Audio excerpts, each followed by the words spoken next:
بسم اللہ الرحمن الرحیم الحمد للہ الواحد الاحد الفرد الصمد الذی لم یلد ولم یولد ولم یکن له کفوا احد الصلاۃ والسلام وتحیۃ والاکرام علی النبی الامی المکی المدنی الہاشمی القرشی المطلبی سیدنا و نبینا و شفیع ذنوبنا و حبیب قلوبنا مولانا مولا الثقلین جد الحسنین ابی القاسم محمد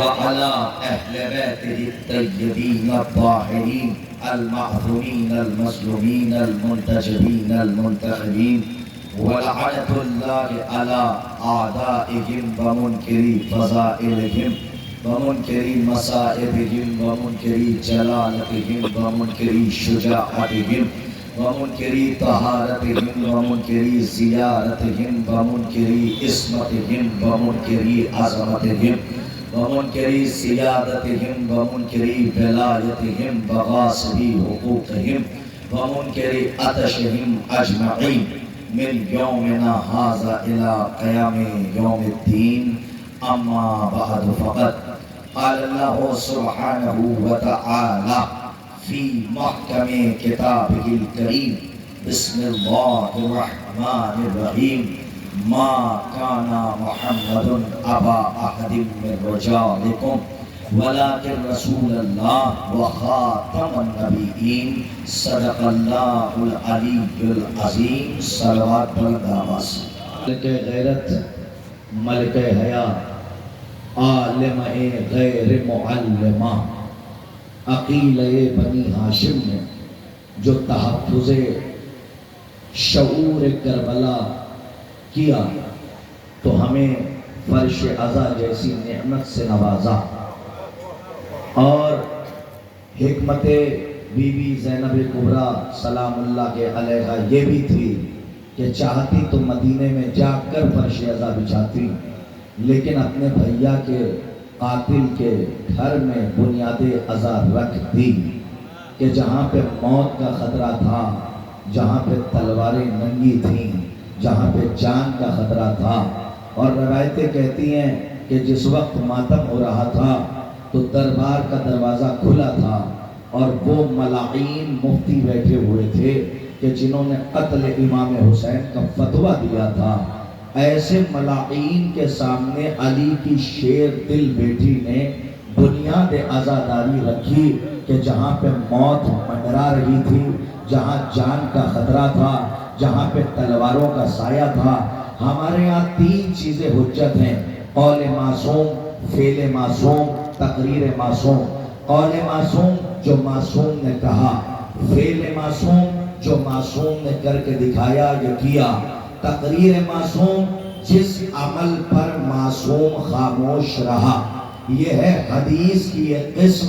اس کا مطلب یہ ہے کہ معصوم اس عمل سے راضی ہے۔ تو ایک جملہ ہے ساکنان بزم معرفت کے لیے چادر تطہیر کے سائے میں یہ پہلا نورانی تورک روانہ کر رہا ہوں، اسے منقار معرفت سے چن لیجئے گا ورنہ قرطاس کا اپنا مقدر جو جملہ نہ پہنچا پایا۔ اب آپ سمجھے، ایک قسم ہے حجت کی تقریر معصوم۔ کسی عمل پر اگر معصوم خاموش ہے تو اس کا مطلب یہ ہے کہ اس عمل سے معصوم راضی ہے، اسے کہتے ہیں تقریر معصوم۔ ابھی میرا مجمع نہیں پہنچا، جس وقت موت منڈرا رہی تھی، جان کا خطرہ تھا، تلواروں کا سایہ تھا، قاتلوں کا ڈر تھا، اسی جگہ پر یزید کے گھر میں امام کی عزاداری جناب زینب نے کی۔ ایک وقت میں دو معصوم موجود تھے، امام محمد باقر بھی تھے، چوتھے امام بھی تھے۔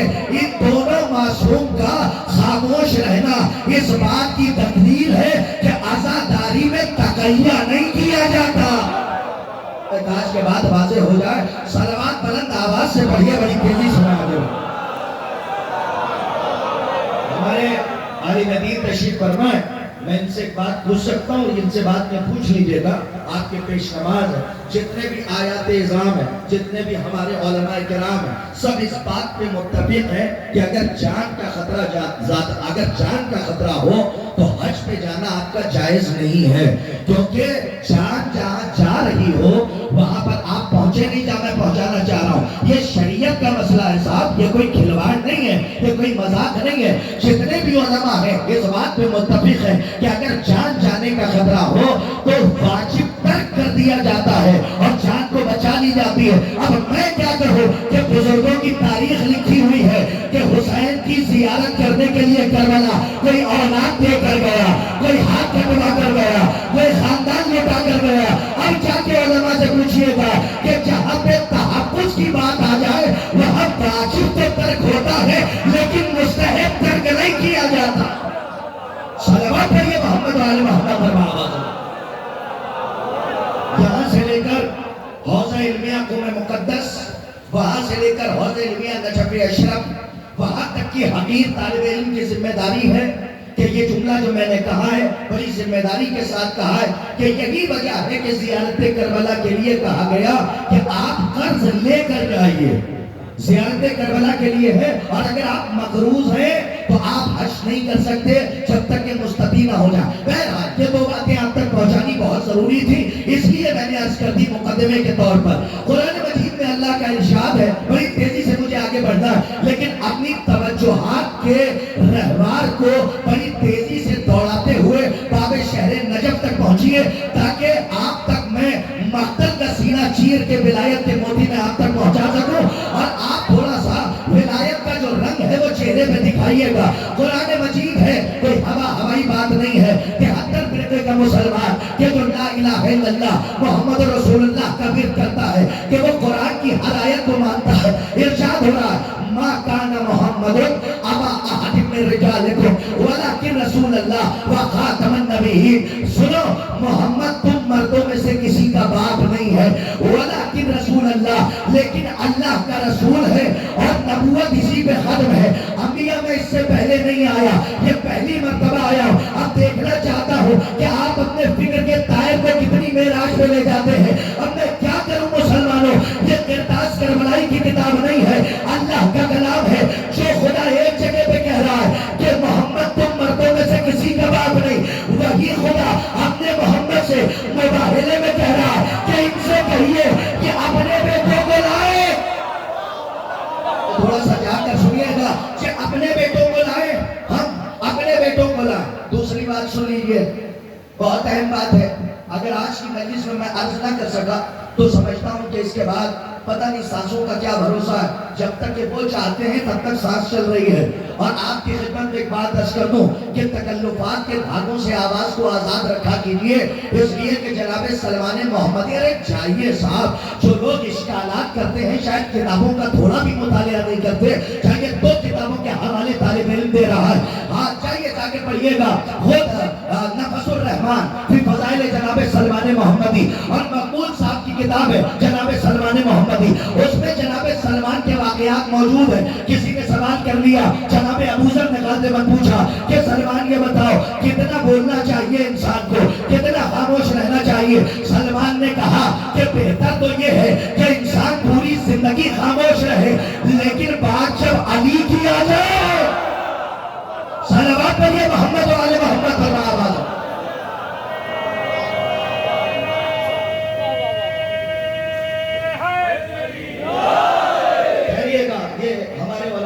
تشریف فرما ہے، علی مدین ہے، ہو سکتا ہے کسی کام سے جانا چاہ رہے ہوں تو میں روکنا بھی نہیں چاہتا، ہمارے برادر ہیں، دل کے بہت قریب ہیں۔ ما کانا محمد ابا احد من رجالکم ولکن رسول اللہ و خاتم النبیین، محمد تم مردوں میں سے کسی کا باپ نہیں، ولکن رسول اللہ و خاتم النبیین، لیکن اللہ کا رسول ہے اور نبوت اسی پہ ختم ہے۔ آپ نے غور فرمایا اس آیت کے اندر اللہ نے 2 منصب کا تذکرہ کیا، ایک ہے منصب رسالت، نوجوانوں تیار رہنا، ایک ہے منصب رسالت اور ایک ہے، نہیں تب دیکھیں، ایک ہے منصب نبوت۔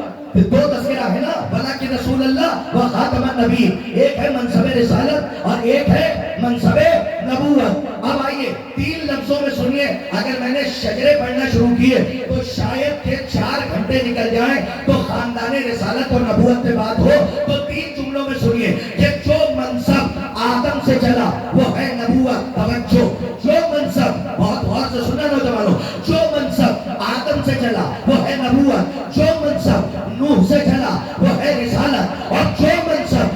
ابراہیم سے چلا وہ ہے امامت.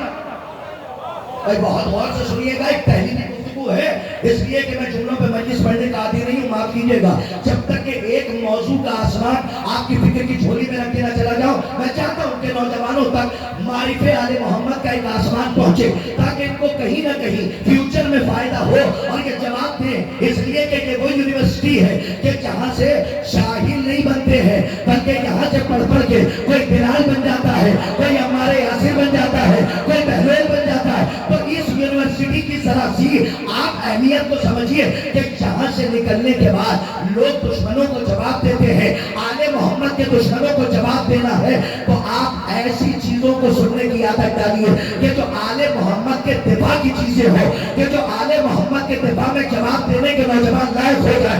3 منصب ہے, جو منصب آدم سے چلا وہ ہے نبوت, جو منصب نوح سے چلا وہ ہے رسالت, جو منصب ابراہیم سے چلا وہ ہے امامت. غور نہیں کیا ابراہیم کو اللہ نے منصب امامت پہ کب فائز کیا؟ توجہ پورے مجمع کی, کب فائز کیا؟ کہ جب 3 دن خواب دکھلوایا اور تیسرے دن ابراہیم نے اسماعیل سے آ کے کہا, کیا فرمایا؟ کہ آج میں کربلا پڑھنے جا رہا ہوں, آج میں نے ایسا ایسا خواب دیکھا ہے. تو اسماعیل نے کیا کہا؟ اسماعیل نے کہا صاحب قرآن کا واقعہ ہے, کوئی تاریخ نہیں ہے کہ موثق ہو, غیر موثق ہو, مرسل ہو, حسن ہو, ضعیف ہو, توجہ ہے, حسن ہو, آپ یہ کہہ کے نہیں جا سکتے. اب یہ دیکھیے یہ واقعہ ہے, پورا واقعہ علماء تسنن نے بھی لکھا اور علماء تشیع نے بھی لکھا کہ ابراہیم آئے اور آنے کے بعد کہا کہ میں نے ایسا ایسا خواب دیکھا. تو جناب اسماعیل نے کیا کہا؟ اسماعیل نے کہا بابا جو دیکھا ہے اس پر عمل کیجئے,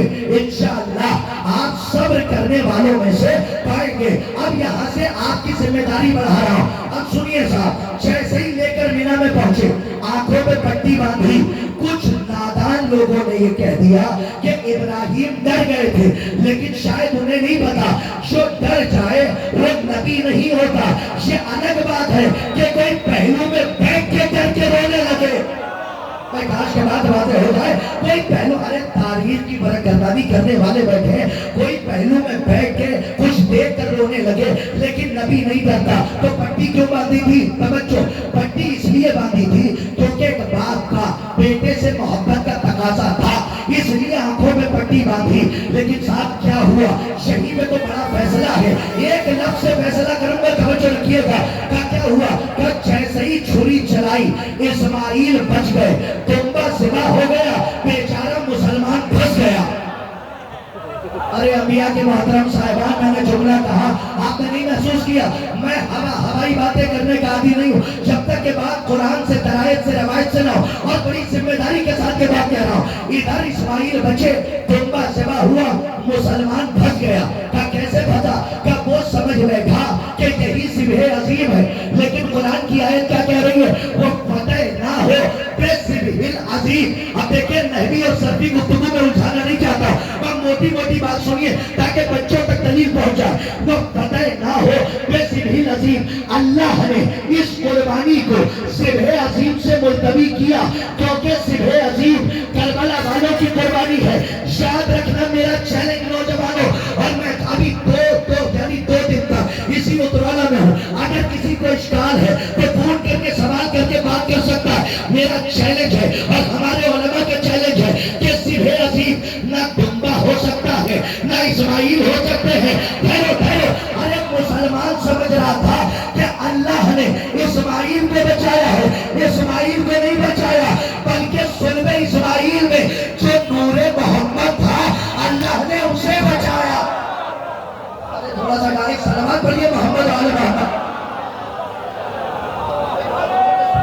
لے کر آ گیا.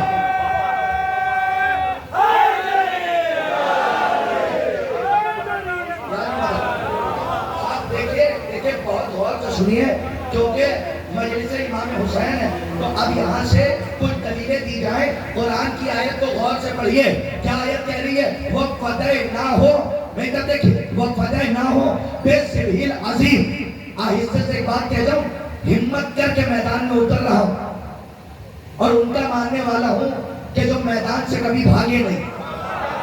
کاش کے بات واضح ہو جائے, ہمت کر کے میں میدان میں اتر رہا ہوں. اور 2-3 باتیں ان علماء اور بزرگوں کے لیے ہیں. نوجوانوں سے معذرت، لیکن اگر بات پہنچے تو بولنا. آیت کیا؟ وَفَتَحْنَاهُ نہ ہو بِذِبْرِ الْعَزِیمِ. اس میں جو بے آیا ہے علماء کہتے ہیں یہ باعث سببیہ. اس کو کیسے سمجھاؤں؟ عباس ارشاد صاحب کو جانتے ہیں آپ؟ بولتے رہیے سر ہلائیے. مولانا بلال قاسمی صاحب مؤذن ولایت کو جانتے ہیں؟ انہوں نے کئی مجلسیں یہاں پہ پڑھی ہیں. تو میں مثال دے دوں. یہ جو بے آیا ہے بے ذبح العظیم، یہ ہے باعث سببیہ. اس کو ایسے سمجھیے کہ میں مجلس پڑھ رہا ہوں اشراف کیا، اور ایک دم سے خطیب انقلاب مولانا عباس ارشاد صاحب آ جائیں، توجہ. تو کمیٹی والے کہیں گے کہ مولانا ہم چاہتے ہیں آج کی مجلس خطیب انقلاب پڑھیں. تو ہم نے بھی احترام میں ہاتھ جوڑ دیا، ٹھیک ہے پڑھوا لیجئے. اب جب مجلس ہو گئی، اب پتہ نہیں کہاں جا کے سنیں، جب مجلس ہو گئی تو بانی مجلس نے کہا آج ارتاز صاحب نے قربانی دی. ارے سلامت رہیے، آباد رہیے، یاد رکھیے گا مجلس کے بعد باعث سببیہ کا کیا مطلب ہے. کہا جب مجلس ہو گئی تو بانی مجلس نے کہا، کوئی جملے کی لاج رکھ لیجیے گا، کیا کہا کہ آج ارتاز کربلائی نے قربانی دی. کس کے لیے؟ عباس ارشاد صاحب کے لیے. وہ ہم سے بہتر تھے، اس لیے ہاتھوں کو جوڑا کہ میں رک جاتا ہوں، آپ مجلس پڑھ دیجئے. اب سمجھ میں آیا کہ باعث سببیہ کا کیا مطلب ہے. اللہ نے اسماعیل کو مینا میں روک دیا. کہا کس لیے؟ کہا تم قربانی دو ذبح عظیم کے لیے، اس لیے کہ یہ کام حسین کے ہی بس کا ہے. کاش کے بات آواز ہے، صلوات پڑھیے محمد آل محمد اللہ. ذمہ داری کے ساتھ کہہ رہا ہوں یہ بائک، ہاں یہ کام حسین کے بس کا ہے، اس لیے اسماعیل کو مجلس یاد رہ جائے گی. یاد رکھیے گا، سلسلے سے پڑھنا.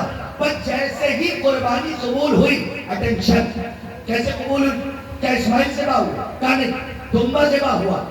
قربانی قبول. اللہ نے کیا دیا کہ اے ابراہیم، اے میرے خلیل، ہم نے تمہاری قربانی کو قبول کیا، فدیے کو قبول کیا. کا تحفہ کیا دیا؟ کہ جَاعِلُکَ لِلنَّاسِ اماما. مولانا کاش کے بات واضح ہو جائے جو میں کہہ رہا ہوں. یہ بات تو میں آہستہ سے پڑھوں گا، اگر آپ سب تک زور سے پہنچ جائے تو ذرا آوازوں کو بلند کر دیجیے گا تاکہ کربلا تک آواز پہنچ جائے. بھئی جیسے ہی قربانی قبول ہوئی، اللہ نے کیا کہا کہ جَاعِلُکَ لِلنَّاسِ اماما. متوجہ کر رہا ہوں عالم اسلام کے بڑے بڑے علماء کو کہ ایک ابراہیم کا بیٹا اسماعیل کہ جو ذبح نہیں ہوا، منزل ذبح تک پہنچا.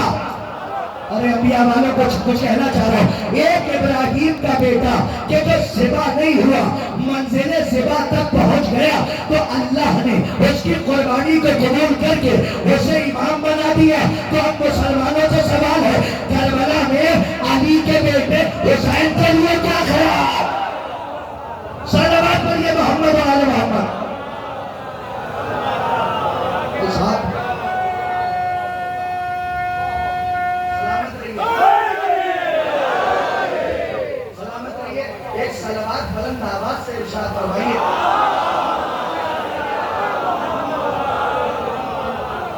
یہ جو سامنے بیٹھے ہوئے ہیں نا، وہ ہمارے بڑے بھائی، ان کے لیے سبق ہے، ایک درس ہے جو ہم سنا رہے ہیں. افہام و تفہیم کی منزل تو نوجوانوں کے لیے ہے کہ نوجوان بڑی تیزی سے آگے بڑھیں. کیا فرمایا؟ جَاعِلُکَ لِلنَّاسِ اماما. ہم نے تمہیں لوگوں کا امام بنایا. صاحب قرآن کا مزاج ہے کہ قرآن اپنے دامن میں کوئی بات نامکمل نہیں رکھتا، جو مکمل کر دیتا ہے اس کی سند اپنے دامن میں لے لیتا ہے. نہیں بات نہیں واضح ہوئی. منصب نبوت چلا آدم سے، منصب امامت چلا ابراہیم سے. اب سنیے جو میں کہنا چاہ رہا ہوں کہ قرآن کا مزاج ہے کہ اپنے دامن میں ادھوری بات نہیں رکھتا، جس چیز کو مکمل کرتا ہے اس کی سند اپنے دامن میں رکھتا ہے. کیسے؟ جیسے آیت پڑھی کہ محمد کے بعد کوئی نبی نہیں آنے والا تھا، تو آیت بھیج دی کہ اب کوئی نبی نہیں آئے گا کیونکہ نبوت کا عہدہ اب محمد پہ ختم ہو گیا، چیپٹر کلوز ہو گیا. اب تم شورا کے ذریعے، ووٹنگ کے ذریعے، میں کچھ کہہ رہا ہوں، الیکشن کے ذریعے کسی بعد نبی نہ بنا لینا. بہت توجہ کہیں لے جانا چاہ رہا ہوں. اب کسی کو نبی نہ بنا لینا, کیونکہ محمد کے بعد اب نبی نہیں آنے والا تھا. بزرگوں سے دعا ہے, تو اس لیے قرآن میں آیت بھیجی کہ سنو خبردار, اب کوئی نبی نہیں آئے گا. سنو, نماز پہنچا دی, روزہ پہنچا دیا, حج پہنچا دیا, زکات پہنچا دی, لیکن ابھی اللہ راضی نہیں ہوا. اللہ نے ابھی اتمام نعمت نہیں کیا. ابھی اللہ دین اسلام سے راضی نہیں ہوا. اللہ نے دین کو مکمل نہیں کیا. کب کیا؟ سنو, جب رسول آخری حج کر کے واپس آئے, میں یہیں پر آ رہا ہوں, جب آخری حج کر کے واپس آئے تو سوالات کو بٹھایا, کتابوں کو اتروایا, منبر بنوایا, علی کو اٹھایا, خود کو چھپایا, علی کو دکھایا. ارے سلامت رہیے, آباد رہیے, میرے پاس وقت نہیں ہے مجھے کہیں جانا اور بڑی تیزی سے سفر طے کرنا ہے. کیا سوالات کو بٹھایا, کتابوں کو اتروایا, منبر بنوایا, علی کو اٹھایا, خود کو چھپایا, علی کو دکھایا, اعلان ولایت سنایا. اللہ مولایا وانا مولا المؤمنین فمن کنت مولا فہذا علی المولا. اللہ میرا مولا, میں تمہارا مولا, پر جس کا میں مولا اس کا یہ علی مولا. اب جیسے ہی علی کی ولایت کے لفظ کو عرش الہی نے محسوس کیا, شرماتی ہوئی آیت آسمان سے زمین کی جانب آنے لگی اور ارشاد ہوا بسم اللہ الرحمن الرحیم الیوم اکملت لکم دینکم واتممت علیکم نعمتی ورضیت لکم الاسلام دینا. آج کے دن دین مکمل ہو گیا, نعمتیں تمام ہو گئی. اے محمد, میں تمہارے دین اسلام سے راضی ہو گیا. ابھی مجمع نہیں پہنچا, محمد کے بعد نبی نہیں آنے والا تھا تو آیت بھیجی, نعمتیں تمام ہو گئی تو آیت بھیجی, اللہ راضی ہو گیا تو آیت بھیجی. توجہ توجہ, جب اللہ نے دین کو مکمل کر لیا تو آیت بھیجی. عالم اسلام کے مسلمانوں سے میرا سوال ہے کہ 6666 آیتوں میں کوئی ایک آیت دکھاؤ کہ جو منصب امامت ابراہیم سے چلا تھا, ختم امامت کی کوئی آیت قرآن میں ہے؟ سلامت رہیے, کم سے کم اشارہ ہی کر دیجئے تاکہ لگے کہ بات پہنچ رہی ہے آپ تک. بھئی میں بہت ذمہ داری کے ساتھ کہہ رہا ہوں, بہت ذمہ داری کے ساتھ کہ یاد رکھیے گا. اور سنیے صاحب, مجلسوں میں تیسری دنیا والوں سے بڑی الجھن ہے. میں کچھ کہہ گیا, صلوات پر محمد و آل محمد. یہ کسی کا قول فول نہیں ہے, یہ نبی کا قول ہے. جیسے ہر قول فول قول نہیں ہوتا. جلداز کا یہ بھی جملہ آیہ قرآنیہ کی پیش نظر ہے, اس لیے میں نے کہا قول فول قول نہیں ہوتا. جناب ابراہیم کی دعا یاد ہے کہ پروردگار میرے قول کو ان کے دلوں میں اتار دے. تو اس کا مطلب قول کہتے ہی اسے ہیں کہ جو دل میں اترنے کی صلاحیت رکھے. تو میں آپ کو یہ کہہ رہا ہوں بار بار, تو یہ کوئی